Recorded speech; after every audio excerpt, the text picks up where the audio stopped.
Desde 1803 aproximadamente são realizadas mamoplastias. São cirurgias em que se ocupa em poder reduzir a mama, resolver a ptose da mama e melhorar a forma da mama. O que acontece é que houve uma evolução muito grande nas cirurgias de mamoplastias e lá pela década de 80, 3 cirurgiões, Sepúlveda, Bozola e Chiari, começaram a entender que precisavam trabalhar para redução dessa cicatriz das mamoplastias, que geralmente eram feitas em T ou mini T invertida, com cirurgiões já tentando diminuir essas cicatrizes. E é essa história que eu gostaria de contar um pouquinho aqui para vocês. A cirurgia de mamoplastia em L ou a técnica em L para redução da mama ou mesmo para uma mamoplastia tipo mastopexia para elevação e colocação de implante, colocação de prótese, ela é uma cirurgia que ela pode ser realizada em alguns casos e não existe nenhuma técnica de mama que ela possa ser realizada em todos os casos, em 100% dos casos. Na verdade, nós precisamos avaliar a capacidade ou o que a gente chama de conteúdo e continente. Conteúdo é o que a gente tem para preencher e continente é o espaço, é o invólucro que tem ao redor da mama. E esse invólucro, principalmente, ele pode ser um invólucro mais firme, mais justo, dependendo da genética da paciente, obviamente do tipo de pele da paciente, se gestações ou não, questão hormonal e uma questão genética inclusive. Então, não é simplesmente uma foto ou uma medida que eventualmente vai nos permitir realizar uma cirurgia e ter um resultado final de uma mamoplastia em L.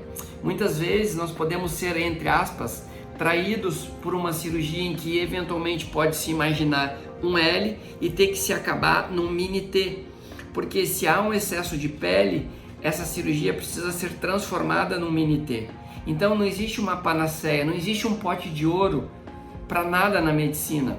Então existem muitas variáveis que podem fazer com que a gente realmente não possa realizar uma cicatriz desse tipo. Porque as mamoplastias, elas não existem só em mini T ou L.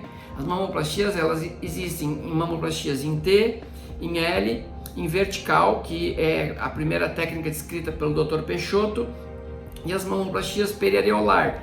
Então as técnicas também periareolar, descrita também por autores brasileiros, com a questão de tentar sempre e procurar sempre cicatrizes menores. Esse é o objetivo do cirurgião plástico, ter um bom resultado e uma cicatriz menor, com o menor dano possível para o paciente. Então, Sepúlveda, Bozola e Chiari se empenharam muito em desenvolver isso. Depois temos vários outros autores mais atuais, mas baseados nessas técnicas. Sim, nós procuramos ter uma técnica que tenha a menor cicatriz possível, porque a técnica em L, principalmente, ela não tem aquela cicatriz que vem para medial, e isso permite com que roupas degotadas e roupas menores, a paciente consiga esconder melhor essa cicatriz. Outro questionamento é se eu já tenho uma cicatriz em T, se eu posso ter uma cicatriz em L. Claro que pode.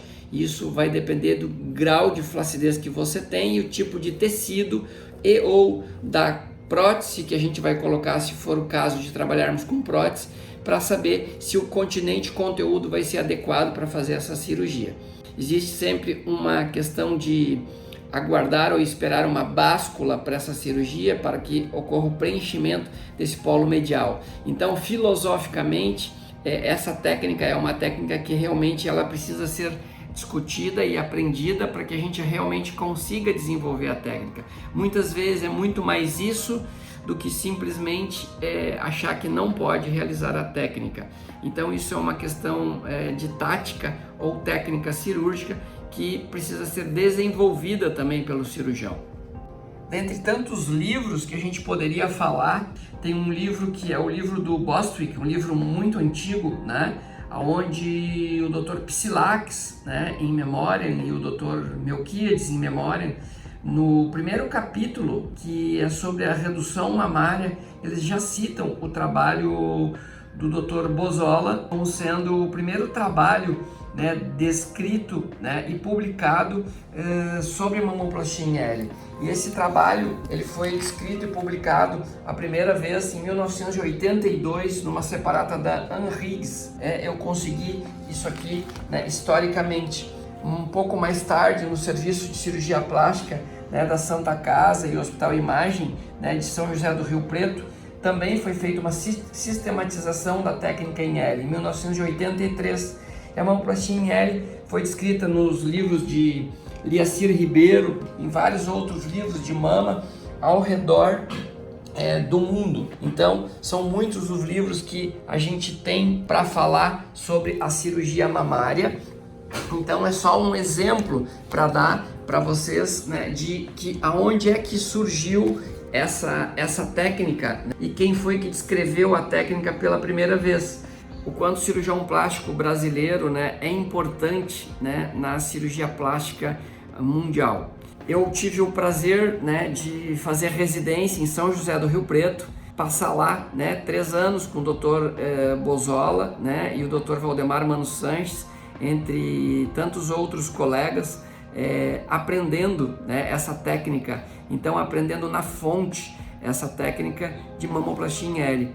E por isso hoje nós realizamos também essa mamoplastia em L. Então nós precisamos avaliar principalmente, eu repito, né, o continente e o conteúdo. Se é possível realizar uma técnica em L ou uma técnica vertical, né, que seja, ou periareolar, ou até mesmo uma mamoplastia em mini-T, no caso de muita ptose, ou às vezes alguns casos que realmente tem muita flacidez de pele. Eu gostaria de dizer a vocês que podem ficar tranquilas em relação ao tipo de técnica que a gente pode oferecer. O cirurgião plástico ele sempre vai procurar oferecer uma técnica que ele ofereça bom resultado e que ela tenha uma boa estética no final. O cirurgião ele sempre sabe o que é melhor para o seu caso, e o cirurgião ele deve estar preparado em casos que ocorram algum tipo de problema com a sua cirurgia, tecnicamente, taticamente, ou para resolver qualquer problema que seja. Muitíssimo obrigado, que todos tenham uma excelente semana, que todos fiquem com Deus e até a próxima semana.